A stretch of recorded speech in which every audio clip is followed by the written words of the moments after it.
7 বছর ধরে ধর্ষণ সহে ছুরির কোপ সাধুর জোড়াঙ্গে। খোদ কেরলের মুখ্যমন্ত্রী বলেছেন, কোনো সন্দেহ নেই বীরের মতো কাজ করেছে মেয়েটি। আর ওই লোকটা হাসতে হাসতে পিনারাই বিজন বলেছে, এর চেয়ে বড় শাস্তি কি হতে পারে।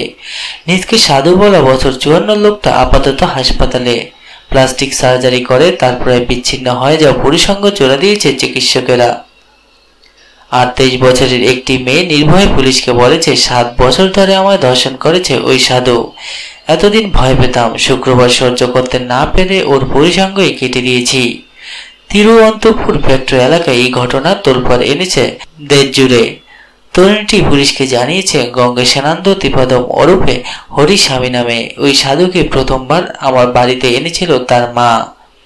বাবা পঞ্চাঘাতে শয্যাশয়ী, তাকে সারিয়ে তুলতে পুজো আর্চা করার জন্যই নাকি আনা হয় হরিকে। তরুণী জানাচ্ছে, সেই থেকে শুরু হয় তাদের বাড়িতে ওই সাধুর নিয়মিত যাতায়াত। আর কখনো পূজার নামে কখনো অন্য ছুতে তাকে ধর্ষণ। মেয়েটির বয়স তখন 16। 7 বছর বিনা বাধায় চলে নির্যাতন। গত রাতে ওই তরুণীর উপরে চড়াও হয়েছিল হরি, কিন্তু জানতো না এবার নিজের বালিশের নিচে একটি ধারালো ছুরি লুকিয়ে রেখেছে তার শিকার। হরি কাছে আসতে তার নির্বাঙ্গে ছুরি চালিয়ে দেন তরুণী। চিৎকারে ছুটে আসে বাড়ির অন্যরা, তারাই রক্তাক্ত আশঙ্কাজনক অবস্থা হরিকে নিয়ে যান তিরুঅনন্তপুর মেডিকেল কলেজে। অস্ত্রোপচারের পরে তার অবস্থা এখন স্থিতিশীল।